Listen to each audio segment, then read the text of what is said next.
What's up, YouTube? Taxi guy here. Thanks for clicking on my video. Well, I want to have a little conversation tonight because I know a lot of my videos haven't been good lately about NFL and stuff like that. So, but I was asked to do a video on obviously, I talked about being addicted to stuff. Obviously, I had an alcohol problem. That was no secret for the longest time. And somebody asked me one time, that light is kind of bright, ain't it? Somebody asked me just recently, what are my thoughts on other addictive behaviors? This certain individual, I won't say his name, said to me that, he can kind of relate to me because his parents were really bad gamblers. And over the course of the years, he said it just seems like parents, like son or kids, you end up picking up the same genes or the same habits. And he talked to me about how he's lost a lot of money gambling and trying to stop. He smokes and drinks here and there, but he said he's never really had a problem smoking cigarettes. I'll clarify that. But he said he's never really had a problem like with drinking or anything. He just, but he says he notices when he gets drunk is when he loses his money. And he wants to know my feelings on what I think of gambling and other drugs in general. Well, first off, let me just start off by saying it's really unfair for me to say anything about any other drug because in my opinion, I don't think I have the right to do that because I don't know what it's like to be a compulsive gambler. I don't understand. I mean, to me, it's no problem going. I mean, the only time I really enjoyed gambling, and believe me, I go very, very rarely, is when I was drunk. So that's basically the only time I enjoyed gambling. I would never just get in a car and go gambling sober. I mean, that just didn't happen. So I can't really relate to you on the gambling side of it. I can relate to what it's like to be an alcoholic and be addicted to something, of course, but I can't, it's unfair for me to say how I feel about gambling because, I'm actually going to tell you guys a story. I got a little history with gambling. Not that I've ever had a gambling problem, like I've stated, but I kind of get what you're going through. I was raised by a relative and great people, honestly, great people, but this one individual that was raising me when I was a teenager was a compulsive gambler, had a really bad gambling problem. And ever since I could start driving, I remember I'd had to go in the middle of the night, take her to the casino, and I won't say who this relative is. Take her to the casino in the middle of the night when I had to get up for school the next day at 8 o'clock in the morning. Hiding the mail so her husband and the family wouldn't find out how much she was actually spending.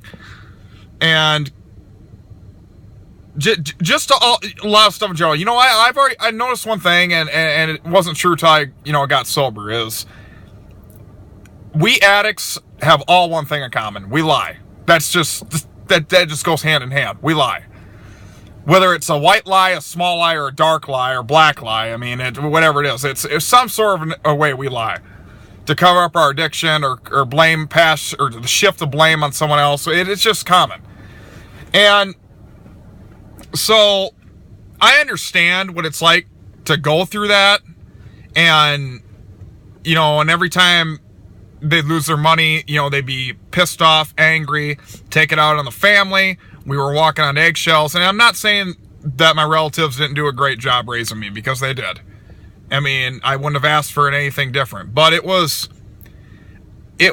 got to the point where every time we went somewhere, it had to involve gambling. I don't give a shit if it was going down the street to pick up a roll of toilet paper. We had to stop at a casino or some sort of place where we could, bingo or whatever the hell it was. I mean, I don't care what it was. It's just something. So I understand the pain that you're going through, and I understand the point where you want to change your life and stop gambling. There's plenty of Gamblers Anonymous programs, people that you can go to have the same situations as you do. Because honestly, I mean, that's the problem I had. I mean, I couldn't, my family and everybody couldn't understand my drinking problem. I just couldn't describe it. I said, you almost got to experience it to know what I'm talking about, and which I never would expect that on anybody. or wish it on anybody or whatever. But, you know, it's just, I've always said, you know, it's kind of a coincidence to me because I think gambling, alcohol, and tobacco are the worst drugs there are. I've always said alcohol is the worst drug, but I never really thought about gambling. Now that I think about it, how many times do you walk in a casino and it just seems like that all goes hand in hand? I mean, when you walk in a casino, who's not smoking? Who's not drinking? For every 1 or 2 people that ain't, there's 100 people that are. You know what I mean? It's almost like it all goes hand in hand. And that's, you know, it's just crazy. Like my counselor said one time, excuse me, you can't build a house without a foundation, right? Because the house will crumble. Every house has to have a foundation, whether it's a basement or a cement base or something. It has to have a foundation. Well, the same thing in the drug world, in my opinion. I mean, nobody wakes up one day, in my opinion, and becomes a heroin addict or a meth addict or a crack or whatever the hell it is. Opiates, even. They got to start. To me, it starts with them 3 drugs right there: alcohol, gambling, and tobacco. I think most of the time, I'd say 95 or 99% of the time, that's where it starts. It's a stepping stone. It's the foundation of drugs. It's just the way it is. I've always believed that, and I will stand behind that. Now,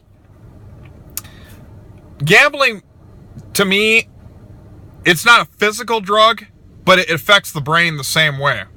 If you would look up, there's been evidence that has proven this. If you look on the internet, or if you, not even the internet, if you get medical professionals that know what they're talking about, if you look at a meth addict's brain and a gambler's addict's brain, it's reacting the exact same way. And that's crazy to me. I mean, a lot of you probably thinking no freaking way, but I didn't believe it myself. But guess what? I found out, and it's true. If you look at a meth addict's brain and a compulsive gambler, the brain function is almost exactly the same. It affects what I'm trying to get at is it gives you the same high like meth does, which I have no clue what that's like either. But I know what it's like to get a high off alcohol. And apparently gambling is worse when it comes to the brain. So, like it says, you know, you just need to really think about it. And you said when you got hooked is when you started winning. You know what? There were the little times I've gambled. There was one time where I walked into a casino with $50 and won 1,000. It's happened.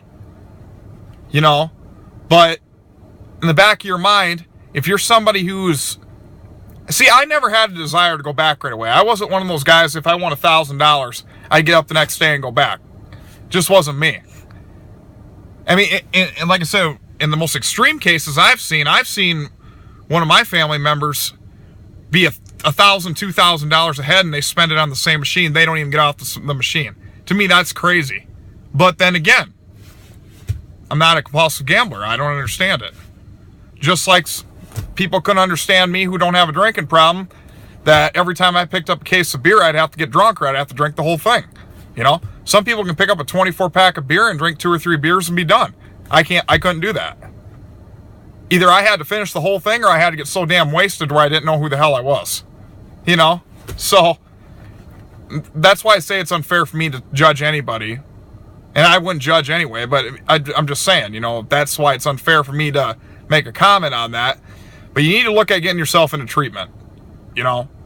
And you need to, you know, just remember, you know, I mean, every little time you win, I mean, write this down. Every time you lose, to me, a casino is a double-edged sword. You can't win. Which side do you want to get stabbed on first?